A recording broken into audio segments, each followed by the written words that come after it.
सवाल बताता हूं कि प्रश्न क्रमांक 6 से लेकर 10 तक में किस तरह के सवाल पूछे गए हैं और वो पाठों के अंदर से हैं। तो हम ज़्यादा चर्चा नहीं करेंगे, अभी केवल हम इसमें उस प्रश्नवाचक शब्द की चर्चा करेंगे। इसमें ये है कह, अथवा के साथ में है केन। अच्छा, ये जितने भी सवाल यहाँ पर हैं ये सब दो दो हैं, मतलब आप चाहे तो ऊपर वाला करें या उसके नीचे वाला करें, अथवा में से कोई भी एक कर सकते हैं। दोनों सवालों के उत्तर लिखने की गलती ना करें और कोई औचित्य भी नहीं है, जांचने वाले को भी मालूम होता है, उनके पास में आंसर स्कीम होती है। तो आप इस तरह बिल्कुल ना करें, आप यूं ही करें कि आप कोई एक सवाल का ही जवाब दीजिए और अपना समय बचाइए। तीसरे में ये किम, चौथे में कीदृशः। इनका मतलब भी मैं सप्त ककार यानी कि जो प्रश्नवाचक शब्द के लिए 7 क होते हैं वो कौन कौन से हैं, उनसे कैसे सीख सकते हैं, किस तरह।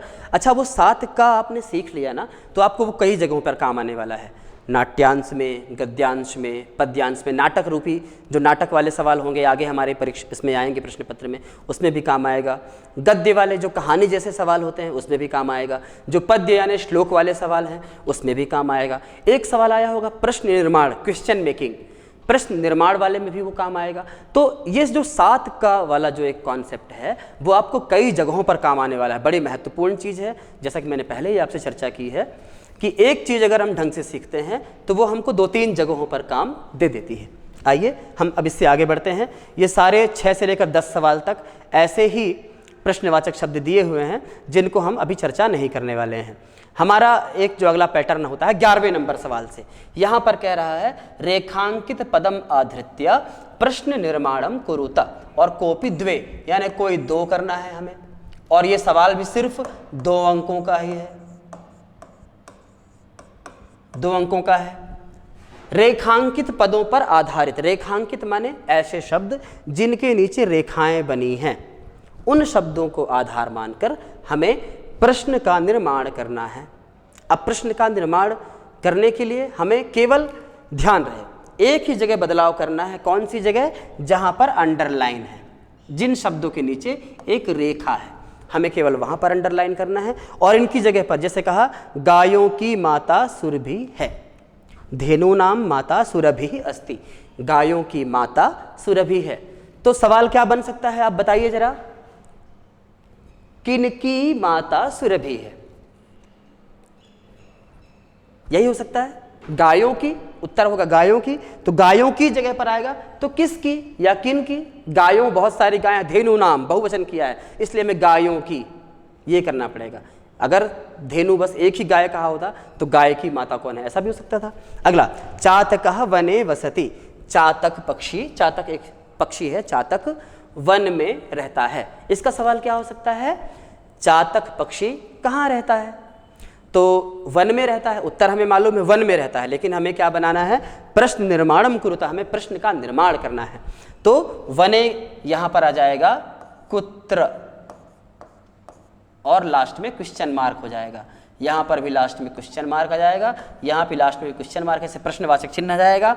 धेनु नाम की जगह पर आ जाएगा केशाम,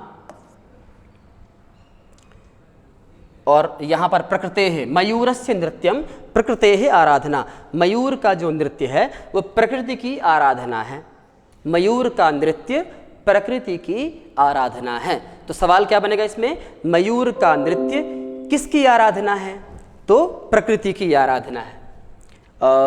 इसका प्रकृते की जगह पर किसकी आ जाएगा, किसकी के लिए संस्कृत में शब्द होता है कस्याः। बस हमें ये प्रश्नवाचक शब्दों को ध्यान रखना है, हमारे बहुत जगह पर काम आने वाला है। प्यारे बच्चों, अगर आपने ध्यान से इसको समझ लिया तो आपको बिल्कुल भी कठिनाई नहीं जाने वाली है। अगले मैं उम्मीद करता हूं कि आपको अगले वीडियोस में ये चीजें कंफर्म होती जाएंगी। अगला सवाल है हमारा, अधोलिखितानि वाक्यानि कह कम प्रति कथयति, यानी कि किसने किससे कहा। अब देखिए इस तरह के जो सवाल होते हैं, किसने किससे कहा, इस टाइप के सवाल प्रायः संवादात्मक पाठों से आते हैं। ऐसे पाठ जिनमें आपस में 2-3 लोगों की बात हुई हो, या तो वो कोई नाटक हो सकता है, जैसे कि एक नाटक है आपका सौहार्द्रम प्रकृतेः शोभा, जहाँ पर जंगल में चुनाव होने वाला है, नया राजा की बात चल रही है, सब कोई अपने आप को राजा घोषित कर रहे हैं, तो जाहिर सी बात है एक जानवर ने दूसरे जानवर से कहा होगा, दूसरे जानवर ने किसी और से कहा होगा। तो वहाँ पर ही ये सवाल आता है किसने किससे कहा। या फिर एक नाटक आपका और है जिसमें लवकुश और वो राम जी से मिलने जाते हैं, लवकुश, तो सीधी सी बात है तो राम जी ने कुछ बात कही होगी या लव या कुश ने कही होगी। एक और पाठ है आपका जिसमें शेर और शियार, वो बुद्धिमती अपने बच्चों के साथ जंगल जा रही होती है और वो रास्ते में अचानक से शेर आ जाता है, तो अपनी बुद्धि के इस्तेमाल करके कैसे उसने अपने बच्चों की प्राण रक्षा की और कैसे शेर और शियार में बातचीत होती है। तो ये लगभग 3 ही पाठ आपके पूरे पाठ्य पुस्तक में हैं जिसमें इस तरह की संवाद वाली बातें हैं। तो इन पाठों को, इस तरह के उत्तरों को याद रखने के लिए हमें क्या करना है, उस पाठ को कहानी की तरह सुनना है, हिंदी में खुद भी पढ़ना है, प्रयास करना है, क्योंकि आजकल सभी पाठों के YouTube वीडियोज़ लिंक, और अगर नहीं है तो अगली कक्षा में मैं स्वयं पढ़ाने वाला हूँ आपको, तो आप वहाँ पढ़कर समझ जाएंगे। मैं कहानी की तरह ही सारे पाठों को आपको सुना दूंगा। फिर आप जो भी प्रश्न पूछने हो आप कमेंट सेक्शन में जाकर कमेंट लिख सकते हैं, ईमेल कर सकते हैं, और भी किसी अन्य माध्यम से आप पत्र संदेश भेज करके भी आप अपने सवालों के जवाब प्राप्त कर सकते हैं। तो ये देखिए, भवान कुतः भयात पलायितः, अरे आप कहाँ डर के भाग रहे हैं, कहाँ से डर कर भाग रहे हैं। अब सीधी सी बात है, ये वाली कहानी कौन सी है, व्याघ्रमारी वाली। वो बुद्धिमती अपने बच्चों को लेकर जा रही है, उसको लगा कि ये शेर मेरे बच्चों को खा जाएगा, तो उसने तुरंत एक नाटक किया और अपने आप को ये दिखाया कि मैं वन की देवी हूँ और शेर के बच्चे को मार जाना चाहती हूँ, ऐसा वैसा। तो शेर डर के मारे भागता है, तो शियार ने कहा, किससे कहा, शेर से कहा। बहुत सिंपल, जैसे ही आप कहानी सुनेंगे आपको मालूम पड़ जाएगा। किम कुपिता एवं भणति उत प्रकृतिस्था, ये वाला जो पाठ है, क्या गुस्से में बोलती है या हमेशा ऐसा कहती है। तो ये संभवतः राम जी का कहना हो सकता है लवकुश से, कि उन्होंने सीता के बारे में कहा कि वो गुस्से में ऐसा बोलती है, निर्दयी है, कि हमेशा ऐसा ही कहती है। अनृतम वदसी चेत काका दशेत, झूठ बोलो कौआ काटे। तो ये बात कहाँ पर आई है, तो वो जंगल का राजा कौन वाला जो पाठ है हमारा, सौहार्दन प्रकृति शोभा, वहाँ पर आई होगी। तो आप जब इस तरह के सवाल को देखेंगे, मेरा उद्देश्य सिर्फ इतना था कि इसमें क्या बात आती है, या तो नाटक का खंड होगा कोई, या संवाद वाले तत्व होंगे जहाँ पर संवाद आए हैं, दोनों आपसी बातचीत, उससे इस तरह के सवाल बनते हैं। अगला हमारा सवाल है 13वां। हर साल ये वाला सवाल आता है और पिछले 3 वर्षों से इसी पैटर्न में प्रश्न पत्र आ रहा है। मैं आज की कक्षा में आपको यही बताना चाह रहा हूं कि प्यारे बच्चों, पिछले 3 सालों के पेपर को आधार मानकर आप अपनी तैयारी कीजिए, आपको कोई भी नहीं रोक सकता अच्छे अंकों को लाने से। ये देखिए, ये क्या कह रहा है, प्रश्न पत्रे समागतान श्लोकान विहाय स्वपाठ्य पुस्तकस्य शुभाषित एकम लिखत, यानी इस पेपर में आए हुए श्लोकों को छोड़कर, सीधी सी बात है, इस पेपर में भी उन्होंने 2 श्लोक पूछे हैं। तो बहुत सारे बच्चे क्या करते हैं, पेपर का ही आया हुआ श्लोक उतार देते हैं। ये बिल्कुल गलत बात है। हमें अपने जीवन में कम से कम 4-5 श्लोक तो याद होना ही चाहिए 10th क्लास तक। 10th क्लास में आपके बहुत छोटे छोटे 2-2 लाइन के श्लोक दिए हुए हैं, आप उन्हें 2-2 लाइन के श्लोक आप याद कर लीजिए, कोई 4 याद कर लीजिए, कम से कम 4 याद कर लीजिए, कि 2 अगर परीक्षा में पूछ लिया, चलिए 3 याद कर लीजिए, कम से कम 3 याद कर लीजिए। तो 2 अगर श्लोक परीक्षा में आप पूछ लिया आपके याद किए हुए में से, तो कम से कम 1 तो रहेगा जिसे आप लिख सकेंगे। और श्लोक को सिर्फ लिखना है, ना उसकी कोई व्याख्या करनी है, ना ही उसका अर्थ लिखना है, उसमें विशेष वगैरह कुछ भी नहीं लिखना, बस खाली एक श्लोक लिखना है हमें। तो ये वाला सवाल हर बार आता है, हमें उस तरह की तैयारी करना है, एक श्लोक जरूर लिखें। इसके बाद हमारा अगला सवाल है अशुद्ध कारक वाक्यानाम शुद्धिकरणीय। ये वाले सवाल भी हर साल आते हैं, जिसमें एक जगह कहीं पर कुछ गलती होती है, और वो गलती किस आधार पर होती है मैंने नोट किया है, ये विभक्ति के आधार पर होती है। अब विभक्ति क्या है और उपपद विभक्ति क्या है, इसकी चर्चा हम व्याकरण की कक्षा, जब अगली कक्षा चलाऊंगा मैं, तो एक ही कक्षा में आपको विभक्ति और कारक में पढ़ा दूंगा, जिसको आप सरल संक्षेप रूप से समझकर जान जाएंगे कि 10वीं कक्षा के स्तर में विभक्तियों का इस्तेमाल क्या होता है। वैसे शॉर्टकट में आप समझ लीजिए इतना, 7 विभक्तियाँ होती हैं, प्रथमा, द्वितीया, तृतीया, चतुर्थी, पंचमी, षष्ठी, सप्तमी, ऐसे 7 विभक्तियाँ हमारे हैं। इसके अलावा एक संबोधन विभक्ति भी होती है, जिसको हम 8वां क्रम नहीं दे सकते, खाली उसे संबोधन विभक्ति कहते हैं। तो उस पर आधारित सवाल पूछा हुआ है, और अगर आपने विभक्तियों को थोड़ा समझ लिया तो बहुत ही आसानी से आप इसे कर सकेंगे। 15वें नंबर के सवाल को हम देखते हैं। 15वें नंबर का जो सवाल है वहाँ पर भी रिक्त स्थान, और ये वाला जो रिक्त स्थान आएगा आपका, ये पाठगत होगा। अगर आपने पाठों की कहानी को ढंग से पढ़ा है या सुना मात्र भी है तो आप इनके उत्तर कर सकेंगे। हाँ, काकहा, कौआ कैसा होता है? काकहा माने कौआ। कुछ इन सवालों में, इस तरह के सवालों में थोड़ा अपना दिमाग भी चलाना होता है। कई बार हम केवल जब पेपर को, इसीलिए मैंने पहले ही कहा आपसे कि शुरुआत में आप 10-15 मिनट पेपर को अच्छे से एक बार पढ़ें तो आपको ये मालूम पड़ेगा कि ऐसे कितने सवाल हैं जो आपसे अच्छी तरह से बन जाएंगे। पहले आप उनको कर लीजिए। अब ये वाले सवाल में जब आप आएंगे तो आपको थोड़ा सा दिमाग चलाना पड़ेगा। कौआ कैसा होता है? काला होता है। कृष्णः भूकंपित समये, भूकंप के समय में गमनमेव उचितम भवति, कहाँ जाना, भूकंप के समय में कहाँ जाना उचित होता है? घर के अंदर रहना उचित होता है क्या? घर से बाहर निकलना? तो यहाँ पर आ जाएगा बहिः पर्यावरण संरक्षणम एव, पर्यावरण का संरक्षण ही प्रकृति की उपासना या आराधना है। तो यहाँ पर ही आएगा एव। अब किसको परभृत कहते हैं? समय का उपयोग कब कब करना चाहिए? मयूर इस नाम से भी जाना जाता है। ये आपके पाठगत सवाल हैं, इनके मैं आंसर बता दे रहा हूँ। काकः कृष्णः भवति, भूकंपित समये बहिः यानी बाहर जाना, और एव पर्यावरण की संरक्षण ही, और यहाँ पर आएगा पिकः, पिकः को परभृत, पिकः माने कोयल को परभृत कहा जाता है। परभृत माने दूसरों के द्वारा पाला गया। कहानी में भी जब आप वो कहानी पढ़ेंगे, जंगल में चुनाव होने वाला, तो उसमें आप पाएंगे कि कौआ उसको ताने मारता है कि अरे कोयल, तेरे बच्चों को तो मैं पालता हूँ, तो तू तो दूसरों के द्वारा पाली गई है, तू मुझे क्या बताएगी, तू राजा बनने लायक नहीं है। तो वहाँ पर ऐसा बोल करके वो उसकी निंदा करता है, उसको राजा बनने से हटाता है। दूसरा, यहाँ पर समय का उपयोग करना चाहिए, तो समय का उपयोग सदा करना चाहिए, सदा समय से उपयोग करणीयः।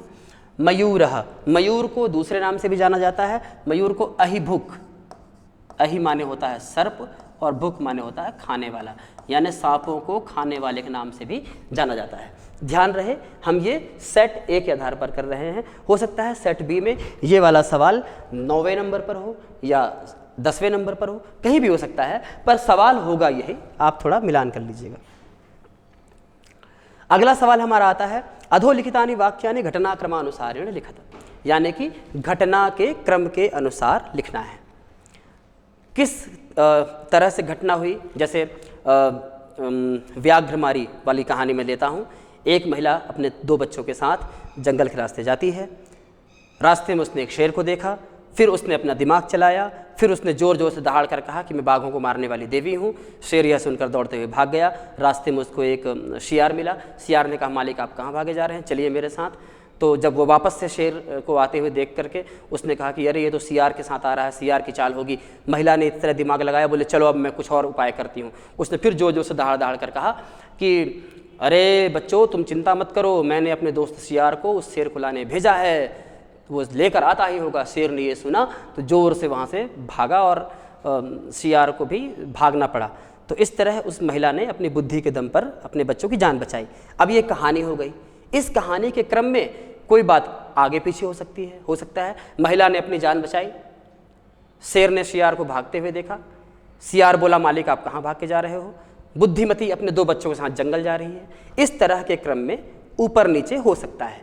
अब हमको अगर कहानी मालूम है तो अगर हमने कहानी ढंग से सुनी है तो हम उसको सही क्रम में लगा सकते हैं कि पहले बुद्धिमती गई, फिर उसने जंगल में शेर को देखा, फिर शेर को दिमाग चलाया, फिर ऐसा हुआ, फिर वैसा हुआ, यानी एक सही क्रम में रखना जिस क्रम में घटना हुई है।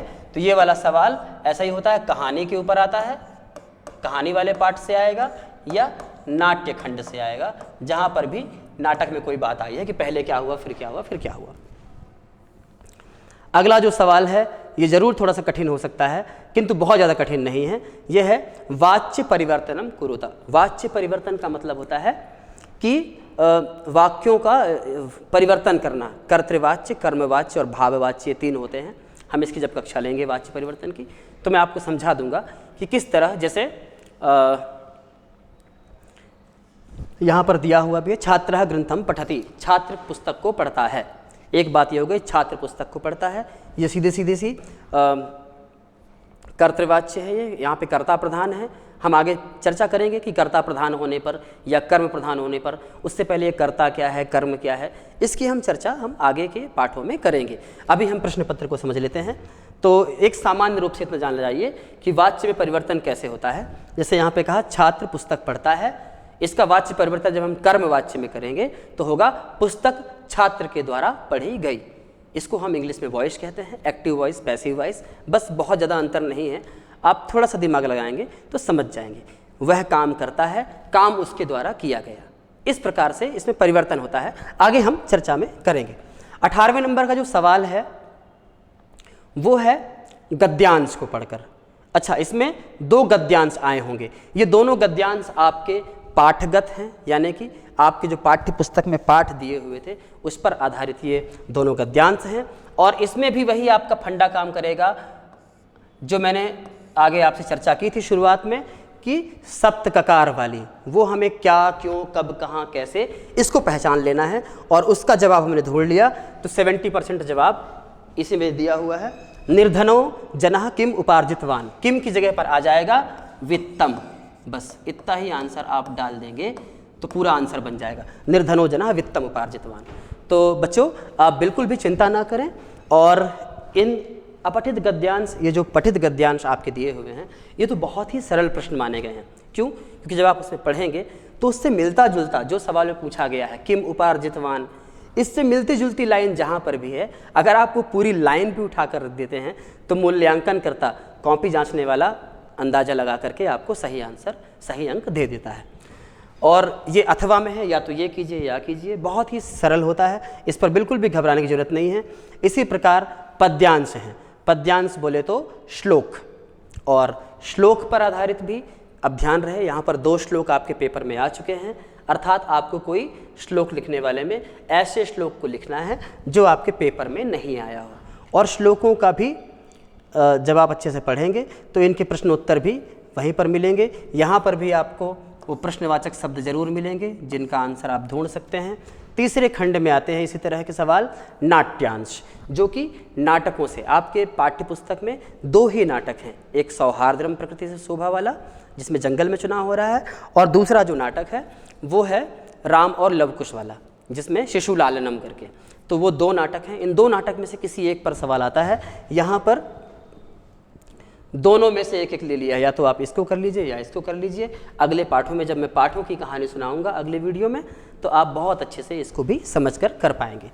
अगला हमारा जो सवाल है बच्चों वो है 21वें नंबर का, जहाँ पर अपठित गद्यांश आया हुआ है। ये वाला गद्यांश जरूर आपके द्वारा पढ़ा हुआ नहीं गया होगा, या आपकी पुस्तक में नहीं दिया है, किंतु प्रश्न पत्र में आया है। अगर आप इसको सामान्य तरीके से पढ़ेंगे तो एक बार पढ़ने पर आपको थोड़ा समझ में आएगा, आप इसको 2 बार पढ़ें और 2 बार पढ़ने के बाद फिर आप इसके प्रश्न पढ़ें। निश्चित रूप से तीसरे बार में आपको स्वयं ही उत्तर ये दे देगा कि मेरा उत्तर ये है।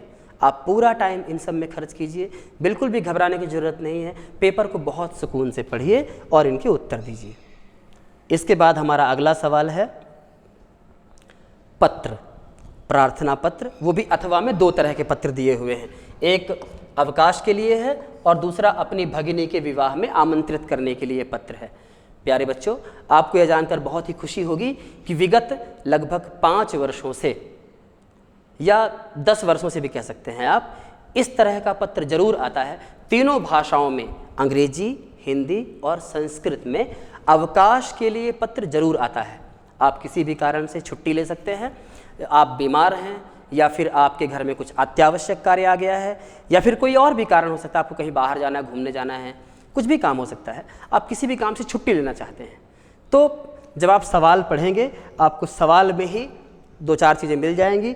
पत्र लेखन एक कला है, मैं इस पर एक अलग से लेक्चर लूँगा, और कैसे ही पत्र किस तरह का भी पत्र आए उसमें एक फॉर्मेट होता है, उसमें एक पैमाना होता है कि हम किस तरह से पत्र लिखें। तो खाली अगर आपको पत्र लिखते नहीं भी बन रहा है, अगर आपने श्रीमान प्राचार्य महोदय ऐसे इतना भी लिख दिया और अपना नाम पता डाल दिया और विषय भी लिख दिया अवकाशार्थम प्रार्थना पत्रम, इस सवाल में ही 3-4 तरह की बातें छुपी हुई हैं, जिसको आप ध्यान से समझ लेंगे तो आपका बहुत आसानी से 4 अंक में से 3 अंक तो आपको कोई रोक ही नहीं सकता, आपको मिलेगा। अगला जो विषय है निबंध, और पिछले 10 वर्षों से ये निबंध लगभग आ ही रहा है। कवि ही कालिदास है, मेरा प्रिय कवि कालिदास, और कालिदास पूरे भारतवर्ष के लगभग प्रिय कवियों में से एक हैं, क्योंकि इन्होंने पूरी दुनिया में भारत देश का नाम रोशन किया है। बहुत ऊंचाइयों पर ले गए हैं, भारत के शेक्सपियर कहे जाते हैं। इनकी 7 रचनाएं हैं जिनमें 3 नाटक हैं, 2 खंड काव्य हैं, 2 महाकाव्य हैं। इनका जन्म कब हुआ, इनकी भाषा शैली कैसी थी, इनको उपमा अलंकार का कवि क्यों कहा गया। तो ये सवाल 2 तरह से आ सकता है, कवि ही कालिदासः, या लिख के आ सकता है मम प्रिय कवि ही, मेरा प्रिय कवि। इस तरह से घुमाकर भी पूछ सकता है, लेकिन ये वाला सवाल आता जरूर है। और एक दूसरा सवाल आ सकता है अस्माकं देशः, ये भी कई वर्षों से आ रहा है, हमारा देश। आप बहुत सरल हिंदी में 5-7 बातें अपने दिमाग में बैठाइए, उसको सरल संस्कृत में अनुवाद करते जाइए, आप निबंध लिख सकते हैं।